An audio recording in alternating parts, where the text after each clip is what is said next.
திமுகவோட ஆதரவாளர்களா வந்து பேசுறவர்கள் எல்லாரும் சிபிஐ விசாரணைக்கு உத்தரவு போட்டு இப்பதான் விசாரணையே ஆரம்பிக்க போறாங்க. அத வந்து நீதி வெல்லும் அப்படின்னா அது நீங்க வந்து எல்லாம் முடிஞ்சு யார் பக்கம் தீர்ப்பு அப்படின்னு வந்து எல்லாம் வெற்றி அடைஞ்ச மாதிரி சொல்றீங்க. உங்களுக்கு தமிழ் நல்லா தெரியும் நினைக்கிறேன். நீதி வெல்லும் தான் சொல்லியிருக்காரு, நீதி வென்றதுன்னு சொல்ல. நீதி நீதி வென்றதுனாதான் நிகழ்காலத்தை குறிக்குது. நீதி வெல்லும் என்பது எதிர்காலத்தை தான். நான் என்ன கேட்கிறேன்னா நல்ல தமிழ் புரியுது, நல்ல தமிழ் புரியுது. சிபிஐ விசாரணைக்கு உத்தரவிட்டதே நீதி வெல்லும் அப்படிங்கிற முடிவுக்கு விஜய் வந்துட்டாரா? ரைட் பாத்னு அர்த்தம். கரெக்ட்டான ஒரு பாதையை நோக்கி பயணிக்குது. இது செய்ய போற இந்த விஷயம் நீதி வெல்லக்கூடியதா இருக்கும். இப்ப 41 பேர் என்பது இறந்த காலம் நினைவிருக்கா? 16 நாள் காரியம் முடிகிற வரை எதுவும் பேச மாட்டோம் அப்படின்னு சொன்னது இப்ப 41 பேர் இறந்த காலம். நீங்க என்ன வெல்லும் வேணா நிகழ்காலமா இருக்கலாம், ஆனா 41 பேர் இறந்து போனது இறந்த காலம். வெல்லும் என்பது அதைத்தான் நானும் கேட்கிறேன். எதிர்காலத்தை நோக்கி தான் சார் சொல்றாரு. அவர் ஒன்னு சிபிஐக்கு போட்ட உடனே ஜெயிச்சிதுன்ற அர்த்தத்துல அங்க சொல்லலையே. வென்றதுன்னு போட்டீங்கன்னா நீங்க சொல்றதுல ஒரு நியாயம் இருக்கு, கேட்கலாம்.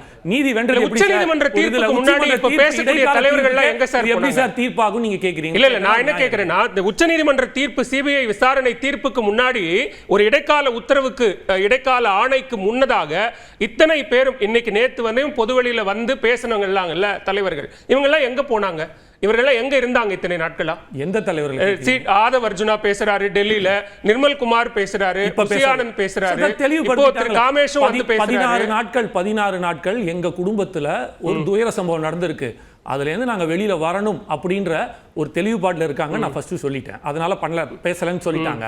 அது ரெண்டாவது, இது என்னதான் டிஃபெண்ட் பண்றதா இருந்தாலும் கட்சிக்கு பயந்து தான் பேசாம இருந்தீங்களா பொதுவெளியில? அப்படி இல்ல, ஏன் வரல, ஏன் பொதுவெளியில பேசவே இல்ல? நான் வந்து 4 நாளா அங்க கரூர்ல இருந்து ஒரு மக்களையும் துயரம் இறந்தவரோட ஒரு குடும்பத்திலையும் போய் பார்த்துட்டு அவங்க கூட உட்கார்ந்து உச்சநீதிமன்ற தீர்ப்பு வந்ததுக்கு பிறகாகத்தான் நாங்க எல்லாருமே பொதுவெளிக்கு வருவோம், அப்பதான் நாங்க பேசுவோம் அப்படிங்கிறது முதல்ல சரியா? இல்லையே, அப்படி சொல்லவே இல்லையே. நீங்க அப்படி பாத்தீங்கன்னா நீங்க சொன்ன அந்த 16 நாட்களுக்கு பிறகு திரு காமேஷே நாங்க இப்பதானே திரையில பாக்குறோம். சொல்ல வரல 16 நாள் கழிச்சு என்னன்னா அந்த குடும்பத்தின் துயரம் எங்க குடும்பத்தில் நடந்ததாக தெரிஞ்சு எங்க குடும்பத்தில் நடந்திருக்கு, நாங்கள் அதை விட்டு வெளியில வரணும் மன ரீதியாக. அதுக்கு முன்னாடி எங்க சொல்றது இதே கட்சி தலைவரான விஜய்க்கோ அல்லது மூத்த நிர்வாகிகளுக்கோ பொருந்தும் சார், மற்றவர்களுக்கு திரு காமேஷுக்கு அவருக்கும் அது பொருந்துமா? பொருந்தலாமே, தவறு இல்லையே. என் குடும்பத்துல என்னோட தம்பி, என்னோட தங்க, என்னோட சக மனிதனாக அதிகாரப்பூர்வமாக ஒரு கட்சியின் நிர்வாகியாக உறுப்பினராக இருக்கும் பட்சத்தில் நீங்க அதை கிளைம் பண்ணலாம் சார். ஒரு ஆதரவு நிலைப்பாடு எடுக்கக்கூடிய நீங்க கூட அதை கிளைம் பண்ண முடியும். தவறு இல்லன்ற ஏன் இருக்க கூடாதுன்ற சார், அவங்களுக்கு மட்டும் தான் இருக்கணும்ன்ற அவசியம் இல்லைல்ல.